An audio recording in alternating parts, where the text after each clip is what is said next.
So welcome everyone. You've seen this slide a few times, so you're all familiar with the Code of Ethics. Um, since we're a hybrid meeting, of course, remember to say, hi, my name is blah, blah, blah from so-and-so. I think what would also be great to hear as you're asking questions or whatnot is kind of tell us a little bit about your interest in cloud. Like I'm an implementer or I'm a user of the cloud standards. That would be great info to know. Uh, For those of you online, raise your hand. Jimmy is monitoring the chat online. So ask your questions in the chat on Zoom. And where are you? You are in the cloud workstream session. So we're going to be talking about our APIs, talking about our initiatives, and looking forward to 2026. And this is something that we do quite often in the sort of plenary connect sessions, kind of looking forward a year and trying to understand what are our priorities, what do we want to work on. Okie dokie. So Venkat and Venkat's online. You can see, oh, great. He's just right up there. You can see him in the right-hand corner. So Venkat and I are co-leads for the cloud workstream. We're going to start with a brief intro. We're going to look at our roadmap and our initiatives for 2025 and how we see them evolving into 2026. We're going to try and keep that fairly short and then head into individual API updates and goal setting for 2026. We're going to hear from individual API champions.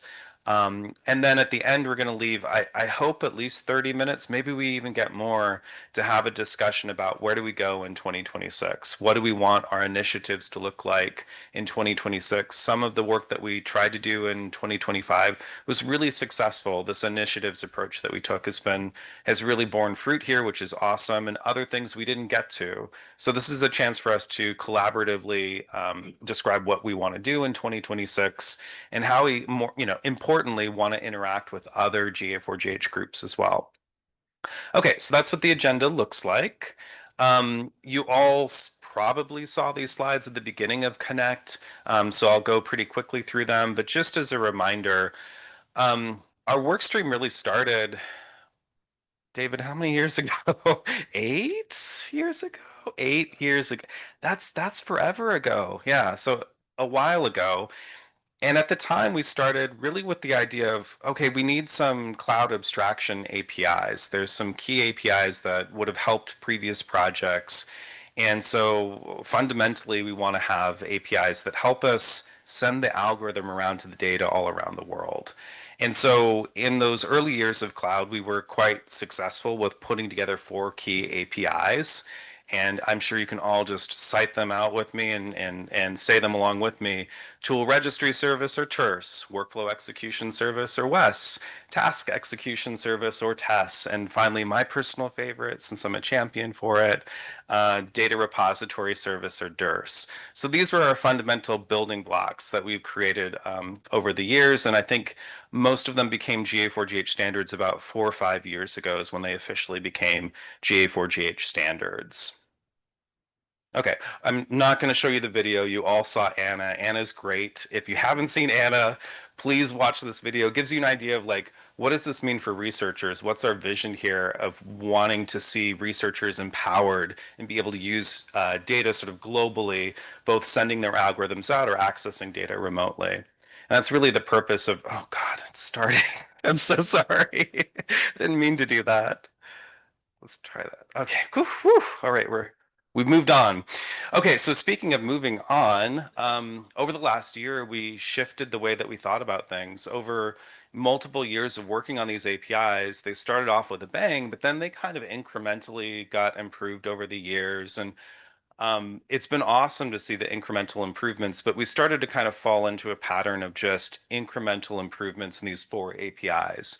And we knew that really the magic of these APIs and other GA4GH APIs that other work streams are making is not individually working on them, but it's really using them in concert together. So in 2025, Venkat joined as the co-lead, which is awesome. And from that, we shifted to the mindset of thinking about initiatives rather than individual APIs and their evolution. So that's what 2025 was about, is like, how do we put these things together? How do we use them together rather than what am I going to add to DRS this year? And so we really had 2 main initiatives in 2025, and the first one was sharing and finding data with fair standards with our GA4GH APIs.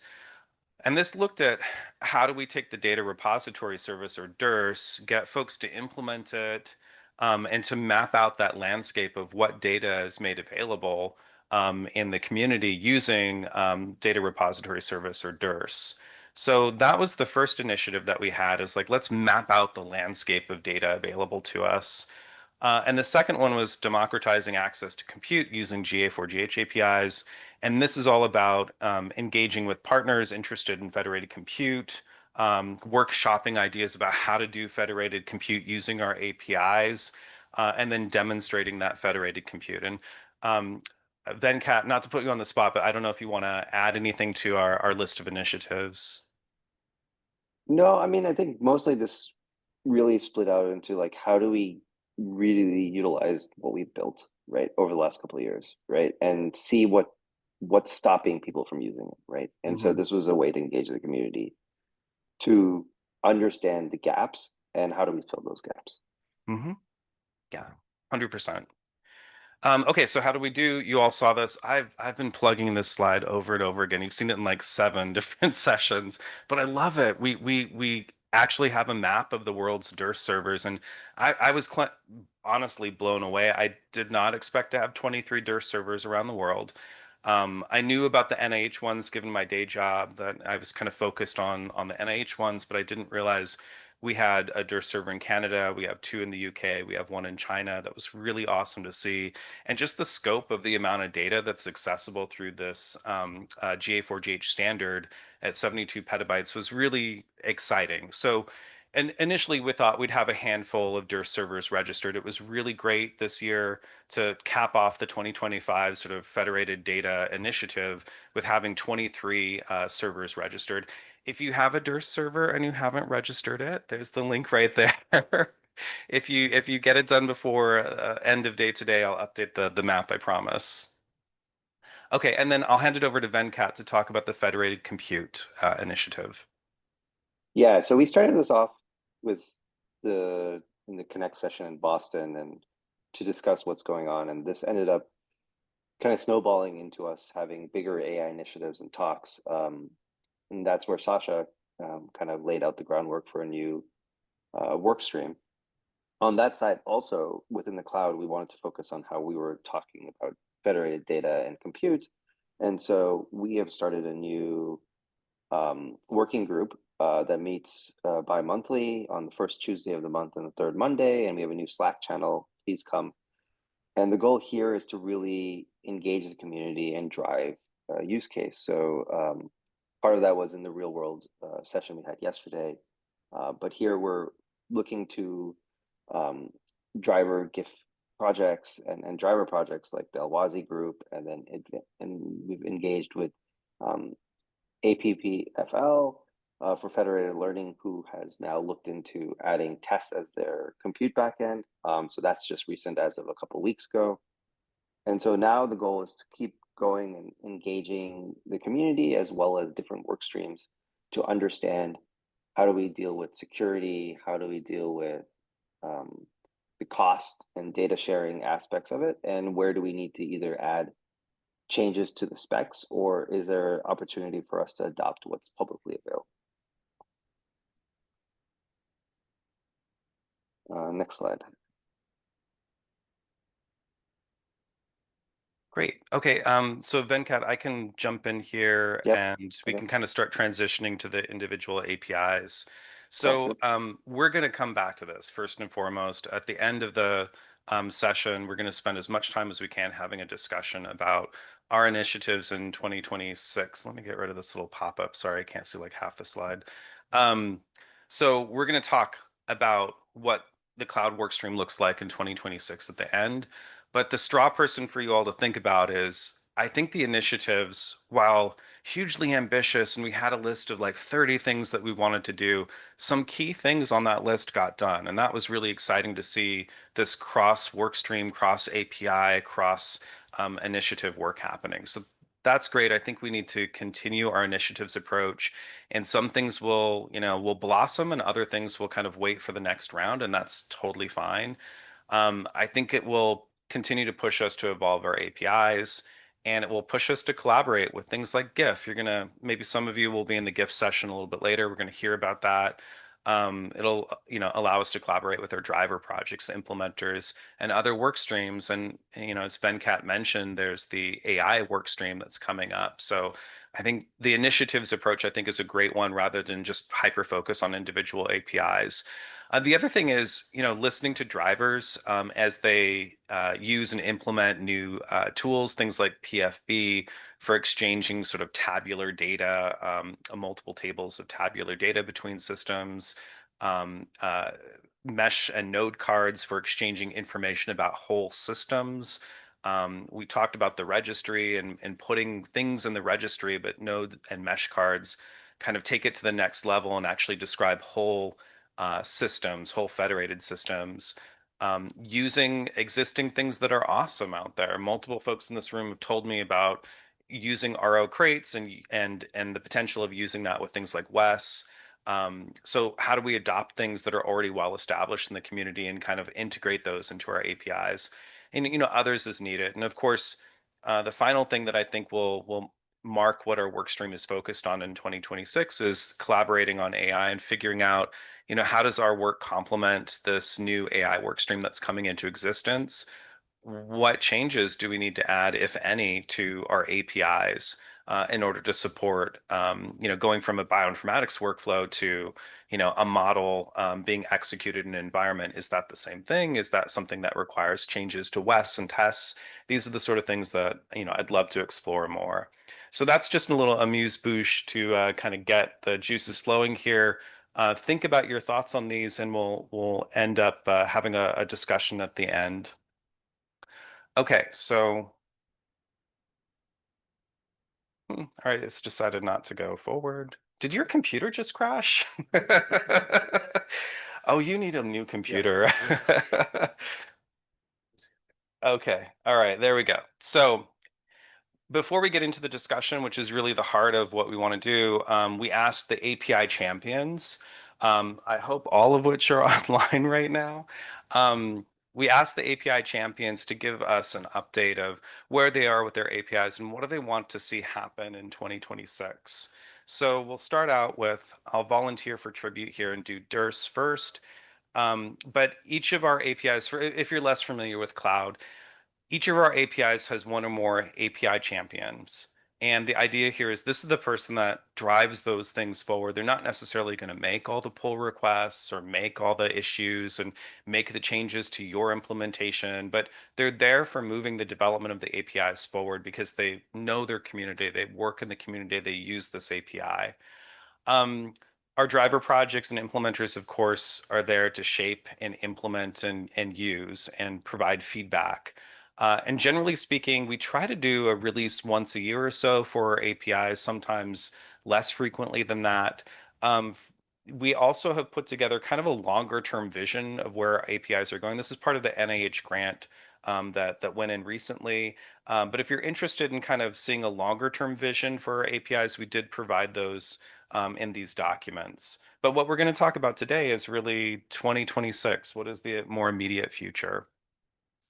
So on the DIRS side, and I hope Michael Lukowski is on the line as well and can answer questions. Hello, Michael.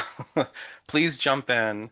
Um, so on the DIRS 1.5 side, this was released less than a year ago. And the features that were really key to this one was including information about explicit cloud metadata. So more specific information about regions and things like that. A little shocking it took to 1.5 to get that specific, but that is really helpful information as you're trying to figure out data egress, avoiding data egress and using data in the right region of a particular cloud environment.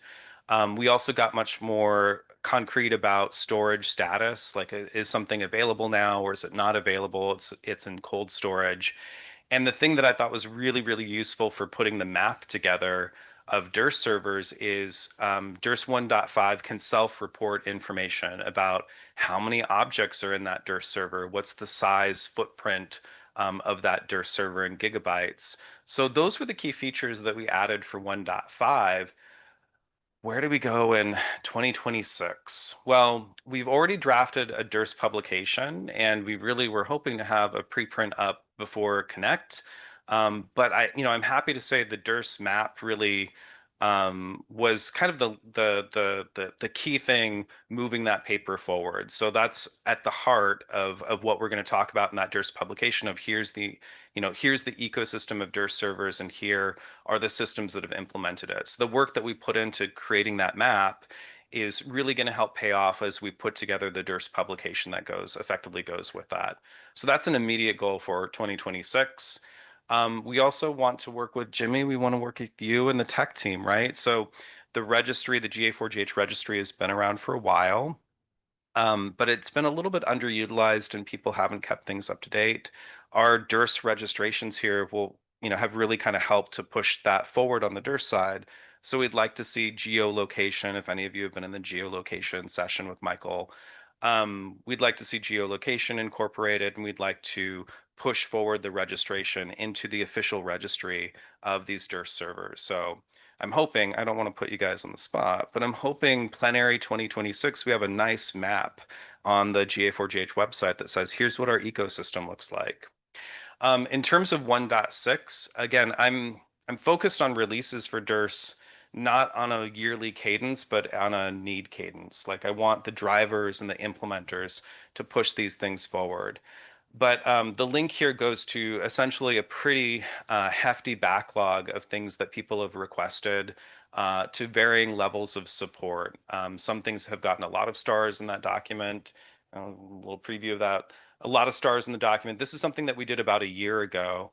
And other things are nice to have, but don't have that same level of community excitement around. But some of the things that people are excited about right back. There's been at least 3 driver projects that need this now. So that's something that we can explore in DIRS 1.6. And it's also an interesting opportunity to, oh, and Graham, you're not going to get I'm gonna have you come up in a second. But that's something that'll be interesting because it'll be the first thing in DIRS where we have like an optional functionality. Some DIRS repositories are going to be read only, and they are a repository that's read only and that's intended. And others may want to support write back because they're more of a sort of supporting computations and supporting the sort of ingest of data. So I think write back will be a very interesting feature for 1.6. But we have other features that have had API champions say, I need this, my driver needs this. And that includes improvements to storage tier information, geolocation, expressing constraints in geolocation, like you can only take this data into this data center, improving trust in the way that a ecosystem of compute and data systems can trust each other and leveraging passports for that. Better utilization of our APIs, our DIRS API within WES, within TESS, increasing connectivity between search and DIRS. So we have this nice map of DIRS servers, but okay, what's the next researcher question? What's in that DIRS server? How do I query that DIRS server? And so on. So we've got many things that we want to work on. We're going to need champions to work on them. So things move forward when there are driver projects, when there are champions that are fingers on a keyboard and wanting these features for their own use and their own use cases. So speaking of which, Graham, I don't know if can I bring the mic to you, and do you want to talk a little bit about DIRS Writeback? Okay, thanks. Should I just come up? Yeah, come on up. This Um, is an informal session, so. yeah, so Brian's very kind and I wrote this slide, but so I work for Genomics England, but in partnership with the NHS GMS, with my colleagues, Debbie and Omar. So we have a kind of, we've been using DIRS as a way to serve out, basically as a kind of index over cloud providers, because we want people not to know it's actually a mix of cloud and on-prem in GEL, and that's what we use it for. But there's a new use case we have where to date, all whole genome sequencing in the UK has been done centrally, nationally by Illumina and with GEL. And for them, we have a kind of, the kind of integration all of you have in feeding data in when you know all the details behind the scenes. But we're moving to a project where we want the labs across the country, of which there are 7 at the moment, to be able to do whole genome sequencing, but then we want to do national compute. So we want a way for them to be able to share data large objects, in this case fast queues, coming off their NovaSeq machines to something where they can be accessed by a DRS server, a DRS server. So I've been bouncing since I started hassling Brian about this in Boston, and since then he's done a bit of it. Well, actually, it was Brian's first implementation that then triggered me to comment on the pull request and then do some more kind of documentation of our proposal. But as Brian said, we see it very much as like I'm very happy to get feedback on. So we have an implementation that we're using. The reason really why I'm so keen to make it be a sort of blessed bit of the standards is it's the one chink in our otherwise neatly standards compliant API surface. That said, one of the big things that draws me to DRS is its simplicity, and so I'm very cautious of adding new things and making it more complex. So I absolutely see this as optional. And indeed, I'm very happy to debate. There's already been some discussion and debate about the way in which we're structuring. I think I've convinced some people in the room, but perhaps not all yet. But for us, just this kind of engagement and feedback on the design and making sure we've thought about all the cases. Like last night, I think I figured out that we can deal with passports fine, even though we don't use passports because we have an NHS identity service. But so very much appreciate your input and feedback. We won't go into all the detail here, I don't think, Brian, but there will be some code appearing soon and code reviews and so on. Welcome. Cool. Awesome. And this is going to be on the next cloud work stream schedule, Cool. DRS call. So Yeah, we'll start with this for 1.6. All right. Thank you, Graham. Okay, so Q&A, I know I'm already cutting into other folks' time. So if there's a quick question or comment or anything from the group, if not, is there anything online? No? Okay. Let me see who the next one is. So this is going to be terse. So do we have Dennis on the line? Yep. Great. How's my audio? Your audio is perfect. Okay, cool. This one should be relatively quick, actually. So in 2026, we sort of did that yearly update, mainly a maintenance release. So dependency updates, several documentation clarifications, as people sort of encounter various edge cases. We did discuss in a previous Cloud Workstream meeting, sort of considering terse as more of a mature or stable API, pending sort of new requirements from driver projects or new developments. And we sort of updated the documentation in the repo to kind of reflect that. Looking through this meeting, it was kind of cool to see that geolocation data. Because if you look at the next slide, I've been kind of keeping like sort of an informal list of clients and servers, and clients don't really have to tell us when they use us. So we kind of have a limited number of servers. And a great deal of clients, and I think I learned about one yesterday. I think it was Pac Pacific Bio that was connecting to both Dockstore and Workflow Hub, presumably using the GA4GH Terse API. So it'd be kind of cool if we could do something similar. So probably chatting about that later. Next slide. So yeah, there's a few minor open issues that's still could take a look if people are interested, but otherwise, looking at the next slide. So I've been basically information gathering, being sort of interested in learning about new initiatives. So Dockster itself has a few idiosyncratic, potentially extensions to Terse, things like gathering metrics for workflow runs. And we've been sort of asked how we would do like AI integration. So if there are interested parties that like want to collaborate on sort of making that into the standard, it'd be nice to chat about that before we sort of do something that's or propose something not like is Dockstore specific, but for Terse. So yeah, I think that's pretty much it. Great, awesome. Thank you, Dennis. Questions from the room on Terse, Dockstore, anything related? No? Okay, so Dennis, I have a question for you. Do you want to be on a map?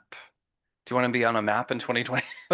Can we get the Terse implementations to register in the GA4GH registry? I think Dockstore already is, but can we get the others to register and include their geolocation? Because I'd love to see the various locations that support tool and workflow sharing on a map. Yeah, I think it'd be awesome if we could sort of collaborate. I can at least do some of them myself, but it'd be really good to sort of advertise and try to get like a fuller Mhm. list of it with that geolocation data. Yeah, and I think it would be important to loop in the people that own those, platforms because I want them to feel like, empowered that it's their registration. It's not like we're just taking care of it for them. Yeah. Okay, that's great. And the other question I have, maybe this is more a longer conversation, but when we created Dockstore a million years ago, it's shocking how fast time goes. But we created Dockstore. A lot of people said, "Oh, you just put your code in GitHub. What's the point of Dockstore?" Um, and the point of Dockstore was that it was a way of describing in a programmatic, readable way information about your code and information about how to run your code in a fair fashion, and being able to use it portably across systems. Um, I wonder if there's a similar sort of parallel with like, oh, you're developing a model, just put it in Hugging Face. Is there a similar sort of thing where there's this missing piece that we had when we originally created Dockstore and the terse standard to describe code and make it fair? Is there a missing piece, a parallel with, say, storing models on Hugging Face? Do you see terse and things like Dockstore filling a gap there? Sorry, that's not a asked question, but hopefully you see where I'm going with this. Yeah, I think there's an interesting parallel there. Like, I'm not entirely sure what our approach is to that yet, but I think I'm interested in learning about it. I think the other flip side of it is that I think yesterday morning, yesterday night, something, there was a presentation on sort of different ways that like LLMs would be able to talk to Dockstore or talk to Terse enabled Mhm. systems and sort of use them to construct new workflows. And I'm kind of curious in talking to folks about like how that was done. Is that something that needs to be standardized, or are there things that can be reused by other groups? So Mhm. I thought that was another interesting spin on that. Yeah, so I think there's some duality here of, one using Terse to describe LLM models and things like that, in addition to your bioinformatics workflows and whatnot. And then two, how do we have systems that are using AI use the APIs just like a human would and build things with it? So I think that's a really cool duality of sort of purpose there. Yeah, exactly. Okay. Any other questions for Dennis or? I We have think a hand raised. Oh, Yeah, Venkat, go for it. yeah. I was going to say about the AI stuff. Actually, we did use the Terse API, and I wrote a paper about this from Bioconnector, and we use parts of Dockstore. We built an agent to really use a RAG model to understand what biocontainers exist and what workflow definitions exist, right? And so it's potential that this ends up feeding models or an MCP kind of server or something. And it's worth describing how do we kind of allow that, and maybe there's a better way to do that within the API. Right now Mhm. it's was like pulling out a lot of information and pagination through it. Maybe there's a better way to kind of address that need now. Yeah. So we should probably touch base on like two things. One is like, yeah, is there a good way of sort of integrating those systems, whether it's MCP or not? Yeah, We've been asked to provide like an MCP like interface, and Mhm. honestly, I have to learn more about that. The second part is we probably have to get you guys registered on that geolocation stuff. But yeah, Yeah, sounds great, Dennis. So there's a lot to do with Terse here, a lot of interesting stuff, and again, kind of intersection with this new AI work stream and how that's going to play out. Great. Thank you so much. Okay, test folks. awesome. Yeah. So we've had tests 1.1 out for a couple years. So our goal really was to kind of make sure that all of our servers were up to date with test 1.1. This was done with having now our compliance test suite moved over to the official GA4GH repo. And then as we did that, we started looking at all the servers we had and updating them accordingly to be compliant and testing them. So Funnel is our HPC version. And then we had Test Azure, which just recently got archived, but is still available, and Test K. But with that also, we've added 3 now. It's not on here, but Poesis that was just released in Kubernetes, Planetary by St. Jude, which is another Kubernetes-based one, and then I just found out in China there's a BioOS based on Kubernetes test as well. So this is great. We're seeing a lot more servers and implementations. I think the difference between like TERS and DERS is these aren't public. People aren't like making public versions of this available. It's so it's hard to say that this is a registry kind of thing, but more of like, oh, here are implementations of the servers.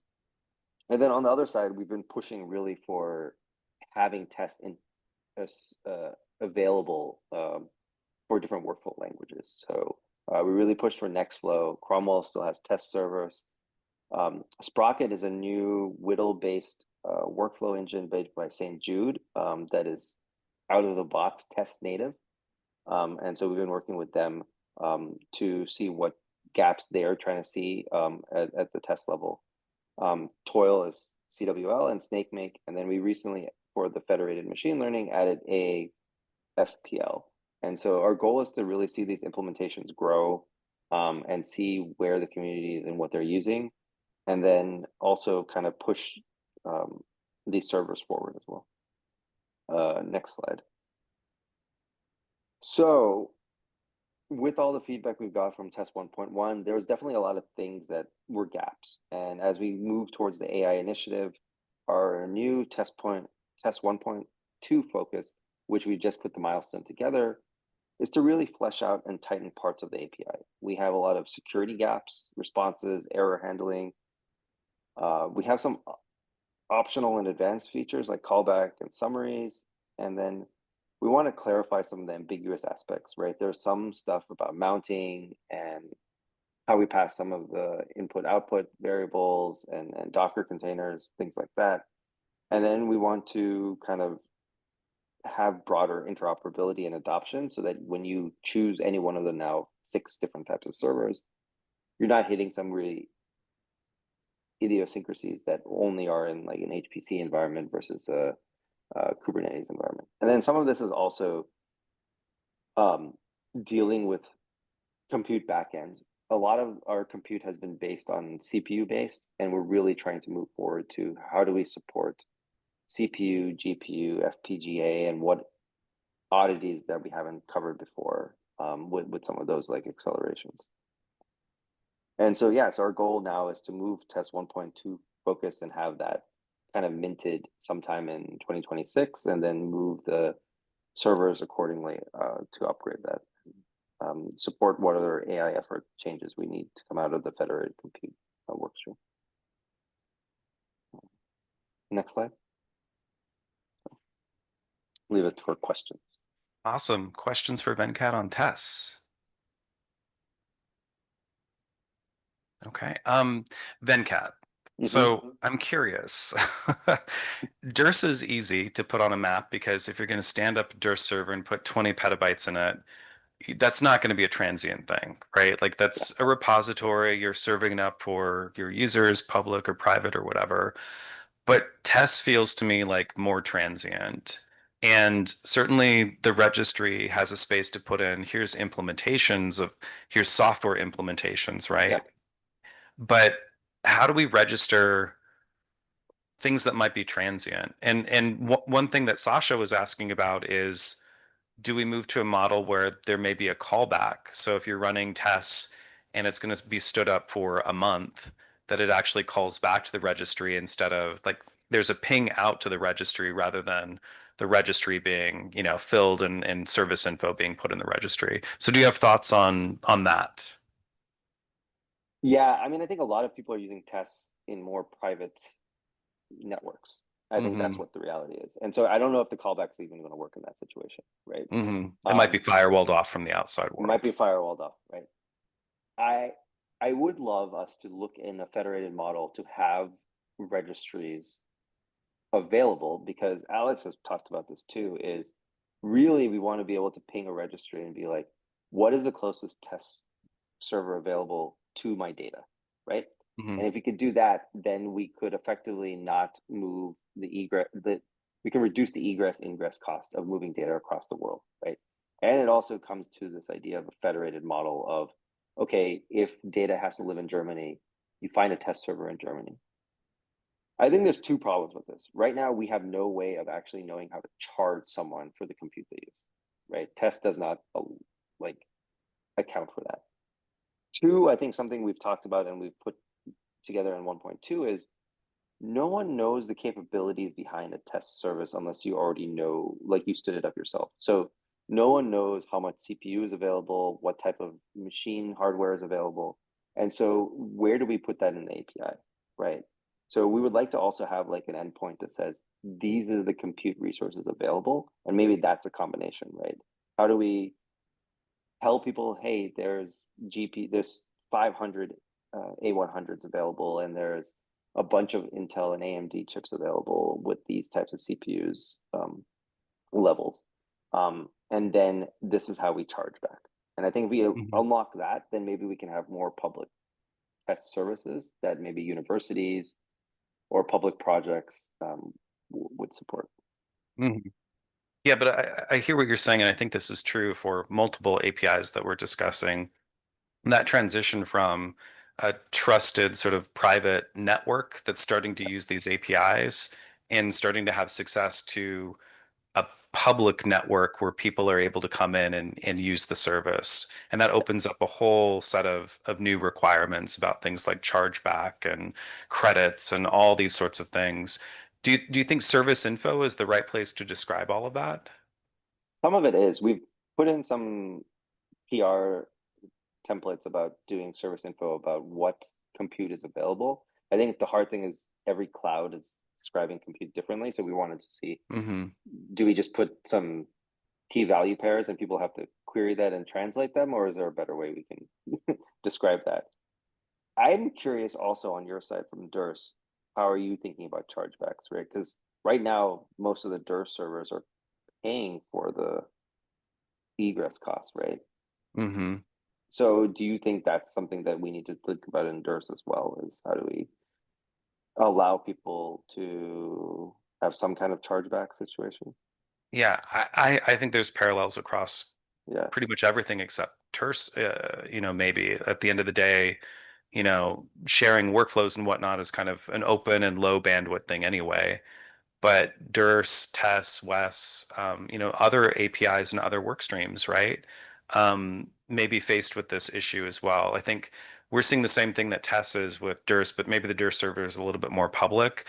But typically the DERS servers in North America, they're kind of paired with the compute environment, right? Which is Right. kind of a private, semi-public, semi-private network. And similar, I'm sure in other places where it's not as though these DERS servers are just open to the world and you can pull the data for free, to any cloud location, and handle that egress. So I think there are parallels here for sure. And I think there's two sort of approaches. There's one approach of describing what you can't do and like, hey, you're gonna get a 404 if you try and pull this outside of the cloud. Like this is the only place that you can work with the data.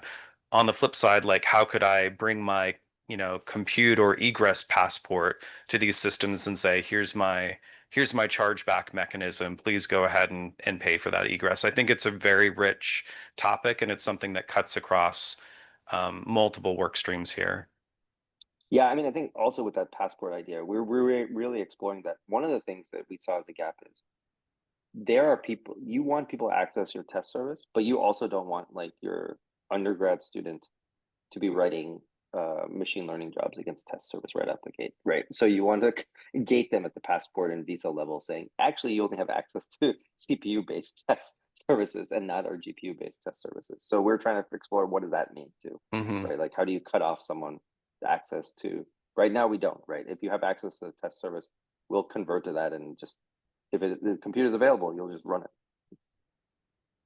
Yeah, very interesting. And I think this is a fruitful topic to explore as we kind of have moved into we've worked on the APIs, we have a handful of implementations. Now they're starting to actually get used quite a bit. And people are thinking about networks of networks and spanning multiple test networks, spanning multiple DERS networks. So how does that work when you start being, Anna and trying to send your jobs, Yeah. kind of globally. So we're probably at time for this session. So let me go ahead and move over to Wes. Wes, folks. Okay, great. Put the points together, so it's time for me to defend it.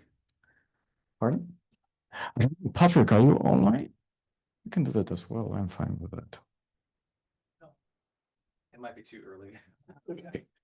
I don't even know anymore.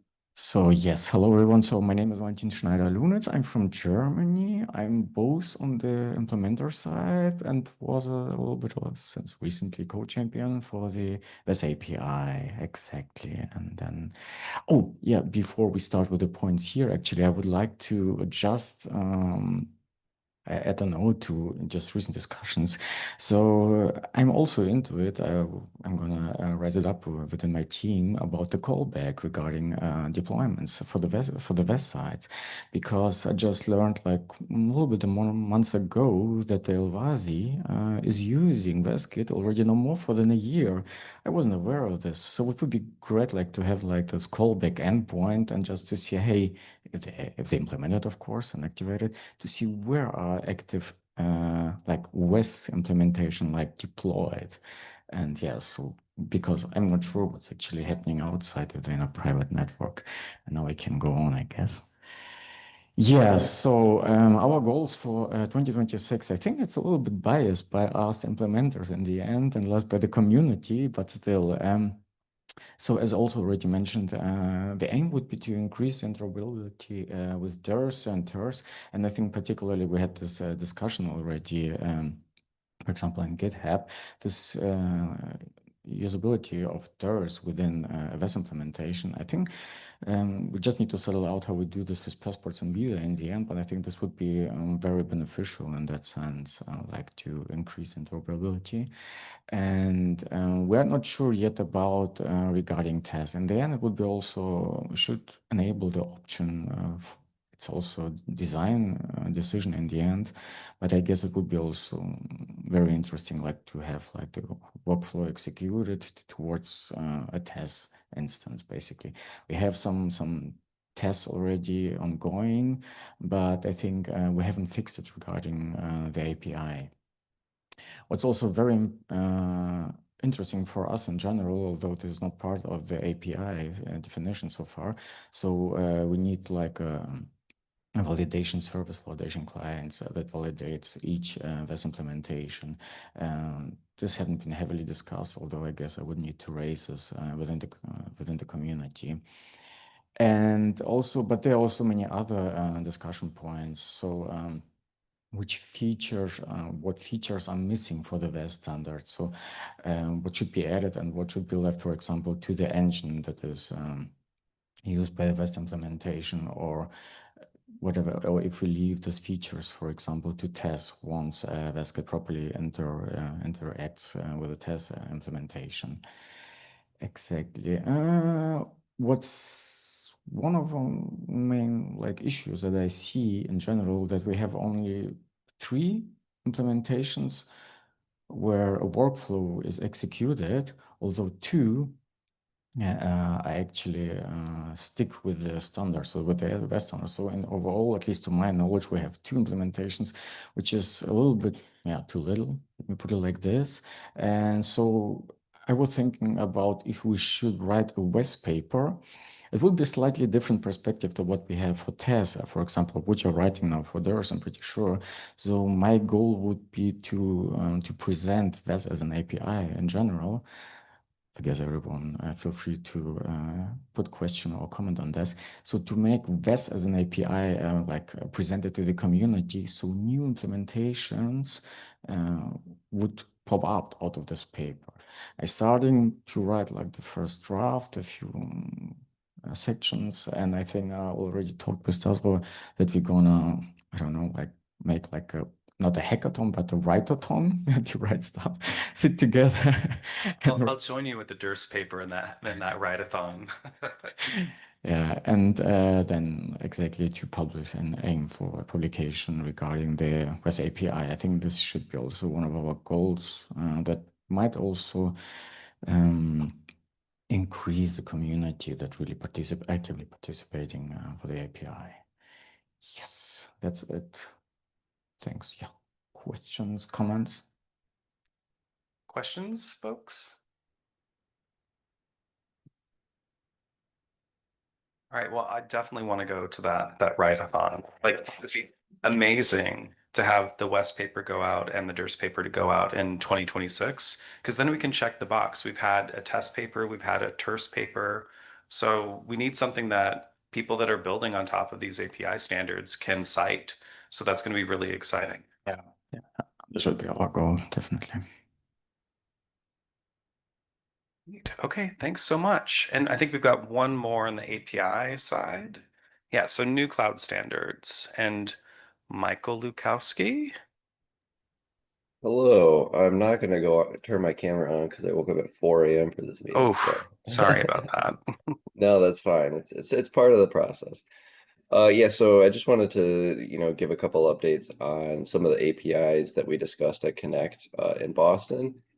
So for mesh cards, this is sort of like how do you describe an entire federated system of data commons or data, repos into a single entity, which we call a data mesh. And so we created a full working implementation in Gen 3 using mesh and node cards. So, we had multiple data commons in Gen 3 that have node cards, and then a overarching data mesh that used a mesh card to actually create a full federated data mesh, like stood up immediately using these. So there will be a publication attached to that work, and we're going to be putting it in the archive this month. So that'll be nice for everyone to get a better understanding of what's going on, how these are used, and what the use case of these mesh cards is. So if anyone had any doubts or anything like that, that would be a good place to start. In the future, we have already created a GitHub repo, Brian and I. There's some like small specification stuff, or not actually, there's just examples in there, I'm pretty sure. And I think even those have changed, that as we've sort of gone on and realized, oh, this needs to be there and this needs to be in there. So I think we'll start adding specifications in 2026. So that way, like, we're actually creating a spec. This is actually a new API that we'll vote on and get community input from. Yeah, I think that's it for mesh cards. So next slide. And Michael, I'm wondering, since mesh cards are something that are new, and I'm not sure how many people have heard of them in the room. Okay, so 4 or 5 people, maybe 1/5 of the room or 1/4 has heard of them. Do you want to do like the 10,000-foot view of mesh cards and just kind of give a background on why they were created and what they are trying to do? Yeah, absolutely. Yeah, so selfishly, I'm sorry, I should have specified I'm Michael from the University of Chicago. And I work on the Gen 3 system, which uses DERS a lot. And one of the things that we have many different systems. If you saw in the Brian's beautiful map, there's this big circle in Chicago that's like all of our DERS servers. So each one of those DERS servers is, a specific repository that we have that we call a data commons, and each of those are sort of existing separately. So we had the idea of some of these are kind of working in adjacent fields. So we wanted to create an idea of creating a federated system of repositories, which we call a data mesh. So that big circle that we see in Chicago could be just one data repository that a user could come to, and they see, oh my God, I have all these different data repositories at my at my fingertips. And the idea is that these mesh cards and node cards, so each repository has a node card that describes itself. So let's say the genomic data commons would say, I am the genomic data commons. Here's my data APIs, my DERS, and all that other stuff, and workflow APIs and all that sort of information. And the overarching data mesh would be able to look at that information and know how to interoperate with that. You know, we would create a standard that says this is like how you specify your different endpoints, so that a mesh, if it wanted to interoperate with another data commons, would be able to do that sort of automatically, I'll just say. And then on the other side, the data mesh, the overarching repository, would have a mesh card, and this mesh card would sort of serve as an advertisement to nodes to say, here's my data mesh, here's the type of data it is. Let's say I'm creating a medical imaging data mesh. Here's the type of data that I'm using. Here's the APIs I can interoperate with. You know, I already do this. So if you're a new data node, you can come in automatically. If you're using DIRS, WES, and TERS, let's say. And, you know, it's a way to sort of advertise to data nodes that, you know, I exist. Here's what I can do. If you would like to join me, here's how you can do that. Stuff like that. Excuse me. Michael, I think that's really interesting. And you know, we were having this conversation about like, can we get everything on the maps, right? Can we get all the test servers and DIRS servers? And I think that's great. And I think we're going to do that. We're going to do it, right, Jimmy? We're going to do it. But I think mesh cards are interesting because I think the next level, I'm looking at this map, I see all these test servers in Europe. What do they actually mean? What are they a part of? And it would be lovely to understand not just the individual servers doing their individual things, but what is the context? This is Elixir, and it consists of these test servers, and it consists of these DIRS servers, and it consists of this passport broker. So thinking about things kind of more holistically and how individual services hang together in an overall system. So I think we should, you know, continue to talk to Michael here, continue to see how mesh cards evolve. I think it could be very interesting and useful for us in the future, making these networks of services accessible to people and knowable by people. So cool stuff. I'm looking forward to seeing more of this work, Michael. But sorry for getting you sidetracked, but thanks for that intro for folks in the room that hadn't heard about mesh cards. Let me go ahead and move you to the next slide. Yeah, okay, so thank you, Brian. But I will give a overview of PFB because if someone hasn't seen this, they'll be like, what the heck is this? So PFB is an interoperability standard that we kind of came out of Gen 3 to work with Valsera and the Broad. You know, so what we have in Gen 3 is this like very rich tabular data set that we have in like a graph that has all the different data nodes and all the information of that data. So, you know, you can get very specific in the metadata of Gen 3 and, you know, find exactly what you're looking for. So, oh my God, 7-8 years ago, we created this portable format for bioinformatics. It's basically an extension of an Avro file. So what we do is we can take the metadata that exists in Gen 3 along with references to the actual data it represents. That would be a DIRS GUID or something along those lines. And we can export that to a compute engine at like Valsera, like 7Bridges. So a user can come in and you know, select a cohort in Gen 3, export it to 7Bridges, and then 7Bridges has tooling around the PFB that will pull in all the data and with the metadata associated with it, so that a researcher has like a feature-rich data set that they can run their compute on. And in Connect, Michael Bauman, I think he's on the phone. Yeah, in Connect in Boston, Michael Bauman gave a great presentation of, you know, why PFB might be a good new standard for the cloud workstream. I believe it could be a great standard. You know, I was the original one who created this sort of interoperability thing, so I would love to see it as part of cloud. But the thing is we've been using it for a really long time. Both, you know, 7Bridges and Broad have been using this PFB file for, you know, 5+ years at this point. It's been in use for a long time, but we haven't really created a specification around it. And, you know, there's a paper that I wrote you know, a long time ago that it sort of outlines the whole thing, but we just have not pushed it into GA4GH.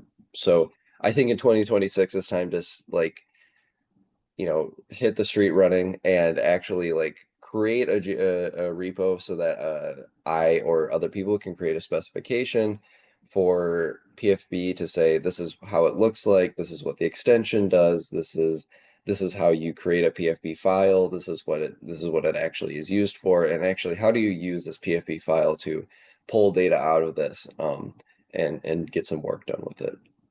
I'd also like to, you know, engage the community and see who else could this be used for, or, you know, like who else wants to use this? Is this something that Elixir wants that they've never thought about, or, you know, is this something that somewhere else someone would really like to you know, think about, or if they have interoperability needs with between systems, is this something that they have been searching for that they didn't know existed? So, you know, I'd like to engage with the cloud community and see what's going on.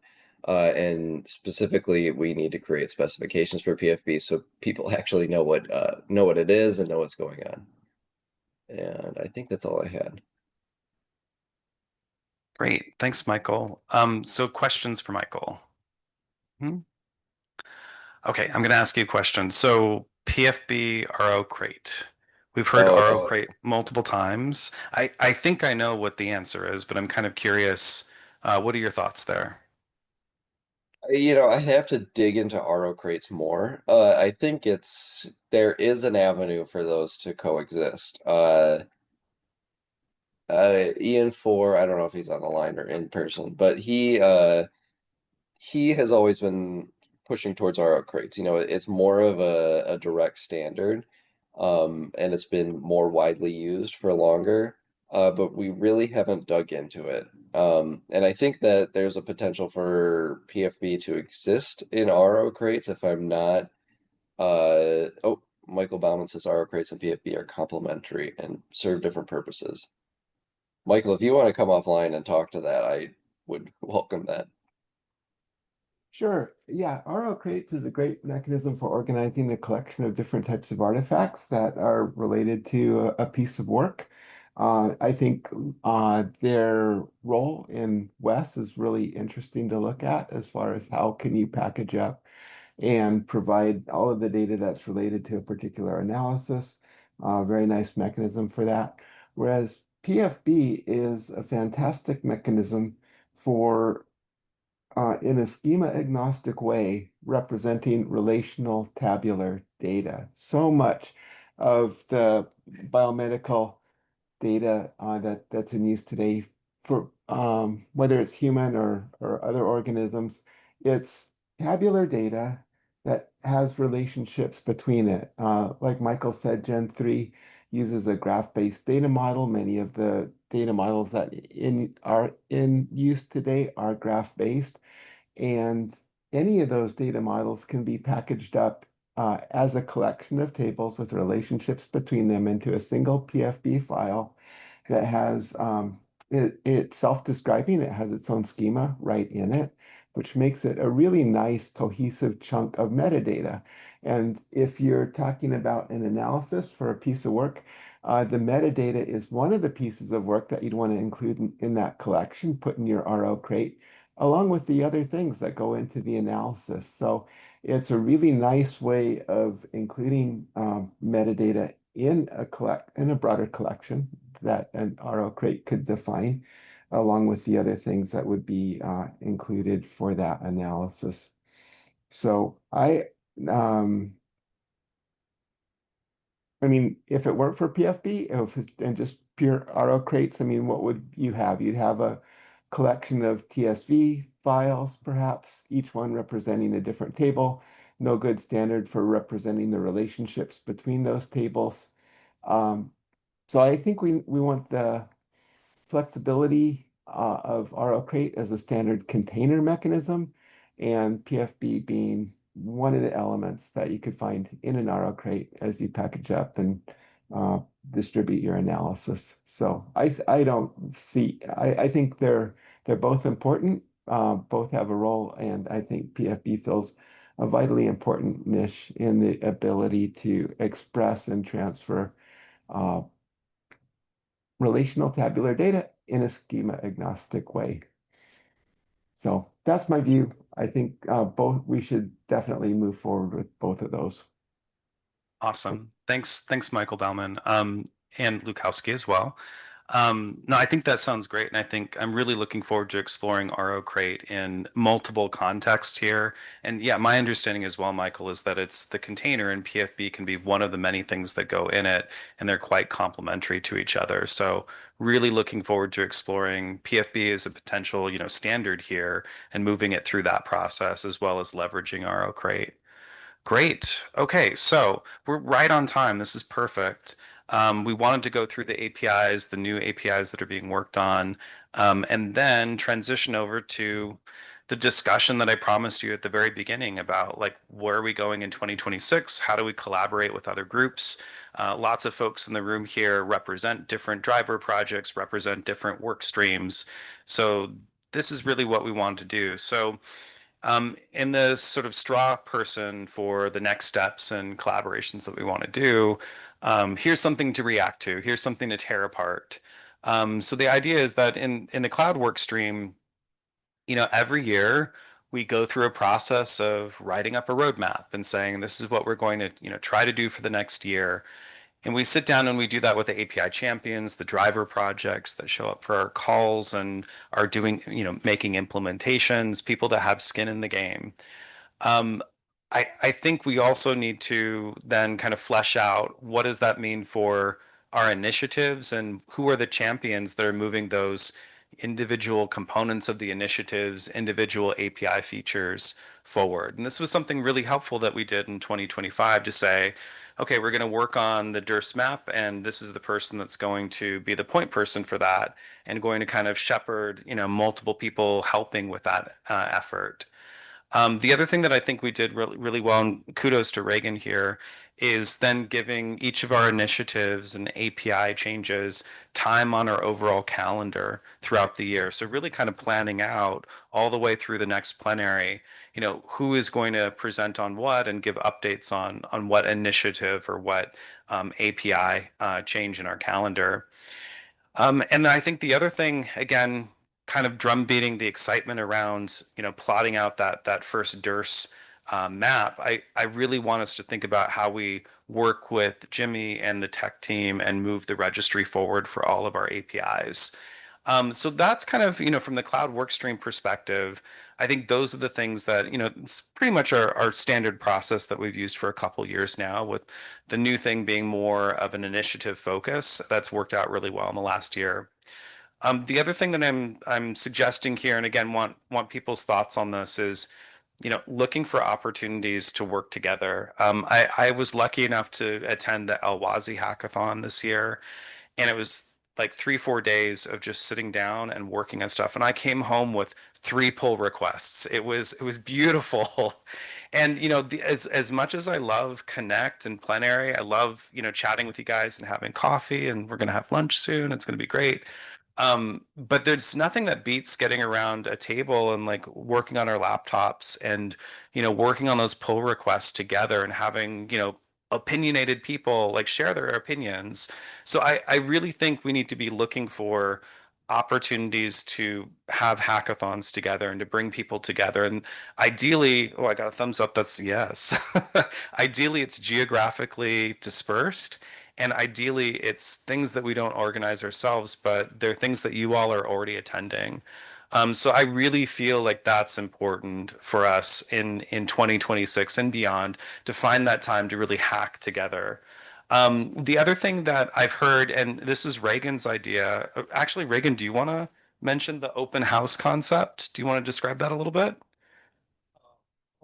Concept, I think like it's a initiative that GA4GH has recently brought into a picture. Like so it's like people can come into the meeting like who have zero experience to like have a lot of experience with working with the APIs and any of those kind of things, and like ask questions like endless questions, and like we have experts here who can actually answer out like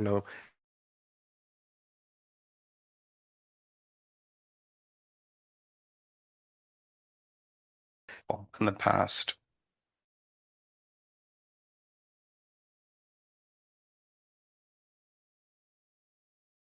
A call, and when you show up to it, it's like, okay, we're working on pull request 275 and line 232. What do you guys think of this?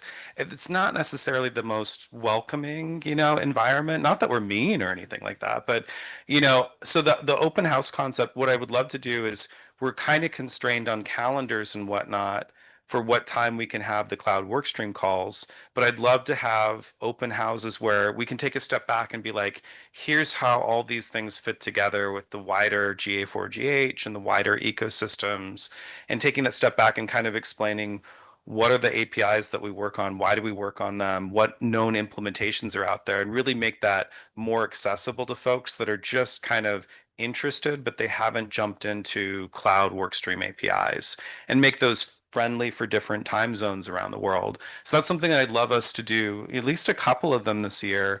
And Mallory with the GIF project has been doing Ask Me Anything. So we may look to just kind of align those two and just do that same, call it a GIF AMA and use that same structure. But I think those have been very effective, and I think I'd like to try and explore that. And then the other thing is, I think it's the next session. We have the GIF session coming up. Yeah, it's the next session. There's a GIF session, and we're going to talk about a new idea called GIF Spotlights, which is a very easy and low-hanging fruit way of saying, hey, I did something cool. So I'm going to do a spotlight on the Durst map, right? It's very easy to do. The comms team will amplify it, put it on the website. But I want us to kind of celebrate our little victories along the way over the next year and use GIF spotlights as a way of sharing that with the community. So again, this is all a straw person of like how we can operate and what we can do in 2026. And we're gonna take that into a discussion now and get you all to share your own thoughts. So the two sort of key questions Venkat and I have for the room, and don't be shy, jump in, is, what initiatives do we carry forward in 2026? We had an enormous list of things that we could have done in 2025, and some of them got done, right? Which is awesome to see, but not all of them got done. So what do we carry forward into 2026? What API goals? You just heard from each of the API champions on what are their goals for 2026. Are these aligning with what driver projects and implementers need? How do we work with AI? That was a key question that we've asked multiple API champions here. And then if we're going to do an initiative to say register all the world's West servers or something, sorry, I'm like looking at you, like who's the champion for that? Who am I going to pester? Who are Reagan and Venkat and I going to pester on Slack to do these things? So that's kind of our questions for you all on the internal sort of initiatives, but also what are our connection points to others? So how do we collaborate with other driver projects, work streams? We talked about the hackathons already. We talked about GIF spotlights and Ask Me Anythings, and how we work with this nascent AI work stream that's coming into existence. So I'm very curious to hear everyone's thoughts on these. So we open it up to the floor here, open it up online. But before we do that, Venkat, do you have any yes ands that you want to jump in on? Oh, I did we think we lose had a him? very ambitious. Okay, No, good. I'm here. We had a very ambitious 2025, and I think that was good, Mhm. right? And I think we should be as ambitious for 2026. I think what maybe threw a wrench in some of this was uh, AI came not out of nowhere, but really infiltrated a lot of our thoughts and what we were trying to do. And so some of the things just got dropped because everyone focused on AI. And so I think we should just be as ambitious and be available to pivot when we needed to any time of the year. Mm-hmm. Right. So, yeah, let me see if I can move. Okay, where did we put the? I think this is okay. This is it. Great. So just to kind of get the creative juices flowing, this is our super ambitious list of everything that we possibly wanted to do in 2025. And you can see there is a lot going on in here. And like I said, map of dir servers. We got a map of dir servers. Federated compute. We had that project moved forward, we had a little bit of progress on new standards. So there's work that took place, but in 2026, what are the sort of big buckets of work that we want to do? So one question I have for the room here is, oh, I should not lean on that. Never mind. I almost fell backwards. So we had a federated data and we had a federated compute sort of initiative. Does that feel right to folks? Should we continue to have those two distinctions? What do people think? Like, is that a good way to organize our initiatives in 2026?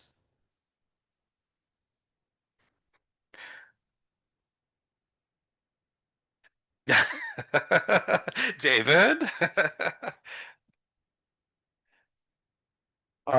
It felt right from first principles and Mm. still feels right from first principles. I think the question is, did it get traction and engage with real projects as structured?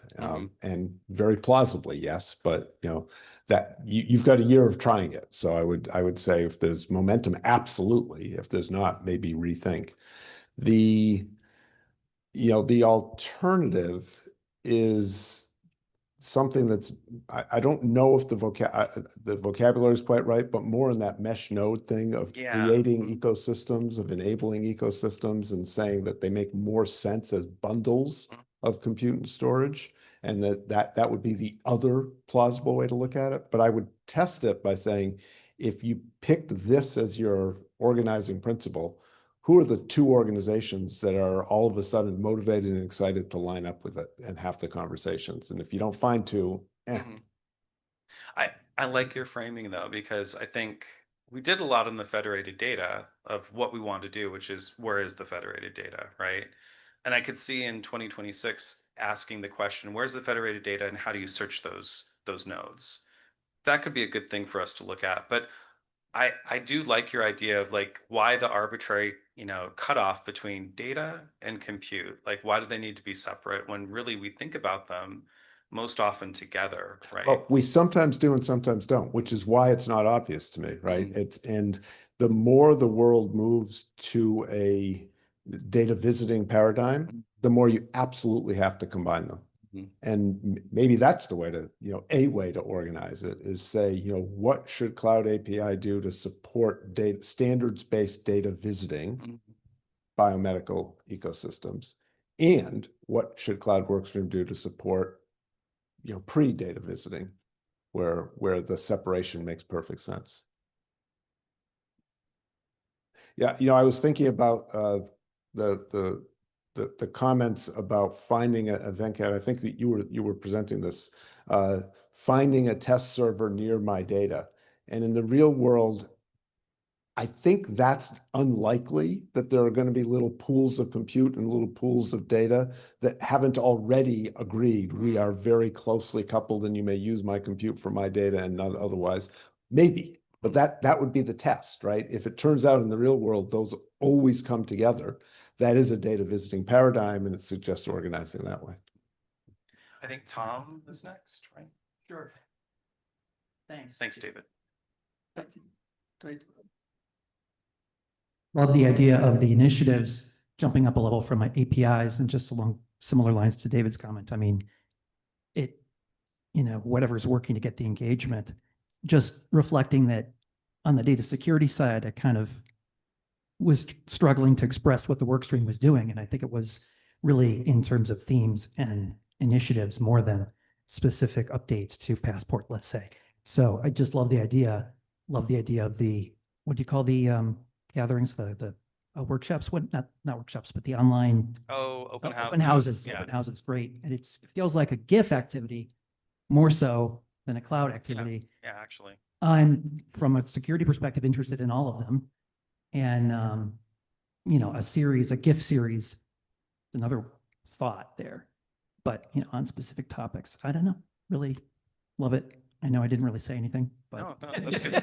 I mean, this is what we're here for, is to get people's gut reactions. And I'm hearing, from David, maybe we're talking more about a mesh initiative, but that's to be tested, right? And what I'm hearing about from you is, as for an initiative approach is better than just API. Oh, I'm going to do this pull request. I think that makes sense. But also the activities around open houses and ask me anything, and like that's valuable too. So that should be part of our initiatives effort. For sure, it's all different levels of abstraction, and it's not that you should, say that a meeting where you're talking about PRs and doing code reviews, that's unfriendly. No, it's not unfriendly. It's work that has to be done. Yeah, But it's one of the also things that need we the have higher to do. level, of, Yeah. initiative to decide what to work on. So maybe we reconceptualize a little bit. I don't want to have 15 initiatives, right? I can only fit so many in my brain. But maybe we toy around with the idea of like maybe there's a mesh initiative, a federated data plus compute, something like that. Maybe that's an initiative together, and maybe an outreach initiative, which, is our place to put the hackathons and the open houses. All right, other thoughts from folks in the room, and especially folks that are not super engaged with cloud on a weekly basis.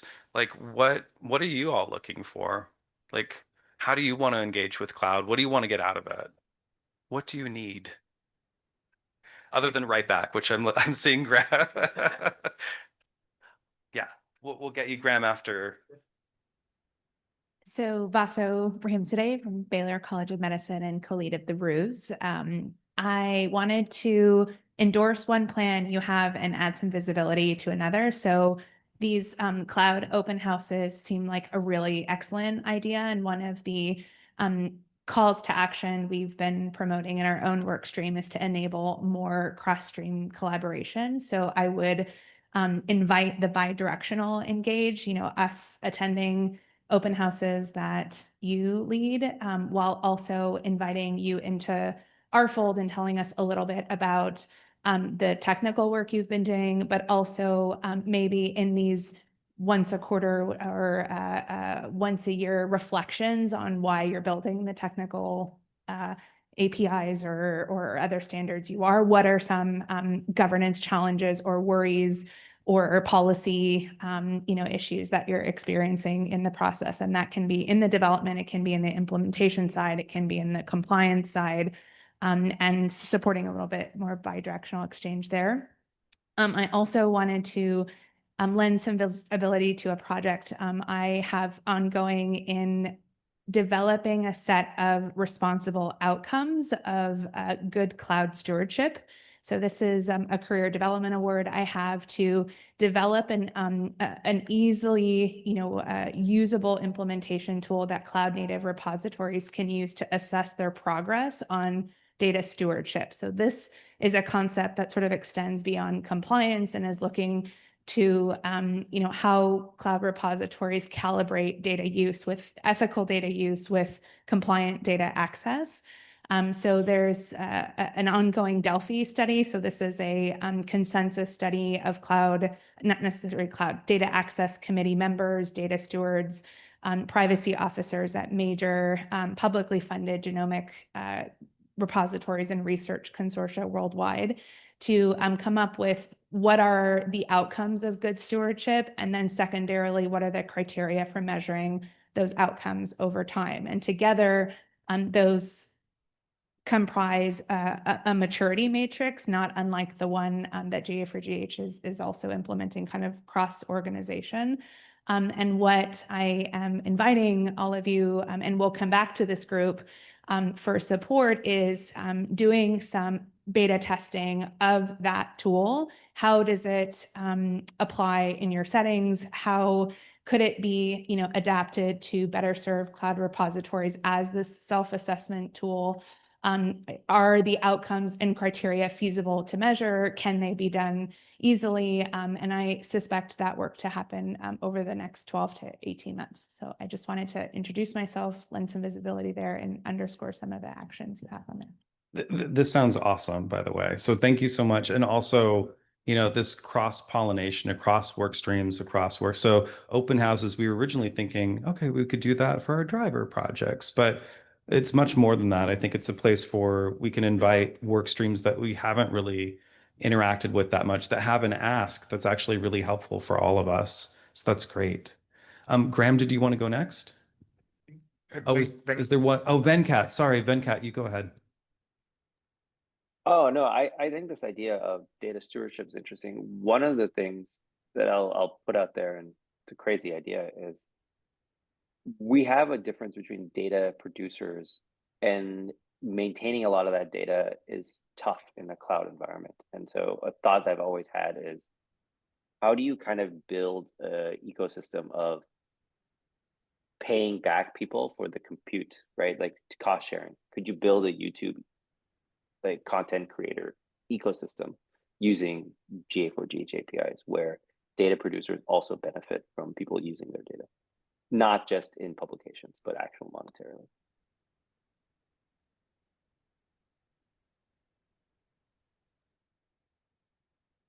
So my comment actually follows on a bit. I was triggered by what Venkat said earlier, and because immediately, if you, and it's with my right back hat on, but I think it's a more broad theme of if you're going to let people write to your expensive storage, you need some control on that. Whether you're actually charging them for it, which is one model, but certainly I think at least you don't want to give people a free lunch.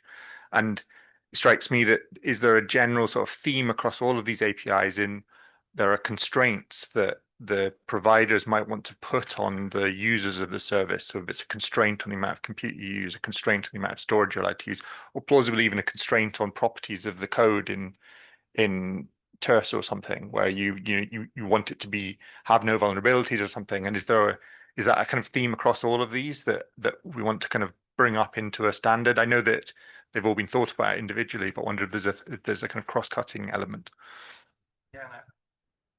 I would just say yes and to what you're saying. To this point, like Dirce is Dirce. Do you have a token or not? Okay, you've got a token, you can write to it, right? But I think what I'm hearing in a lot of sessions too is that things like data use ontology, I can almost imagine a multiple use ontology of like different places where we want to be able to describe this Dirce server. If you have this affiliation, you're allowed to write back, and if not, you're not. So I could imagine that being true for Wes and Tess and many other APIs, a richer way of describing what you're allowed to do and what credentials you need in order to be able to do that. That's something I think we need to explore in cloud and other work streams.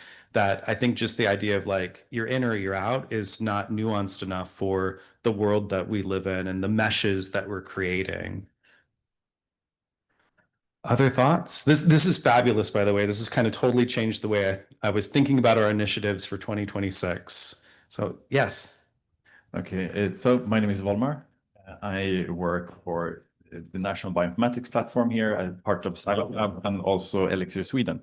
I'm not really working on building these APIs or implementing them, but I'm involved in some projects where there are discussions about different technical choices where GA4GH is one, and then there's people using semantic web technologies, and there's a mix of those. And I mean, I'm thinking that GA4GH has a very nice ecosystem of services that has the promise of being more or less feature complete, but it doesn't tick all the boxes for, I mean, if you want to be fully fair.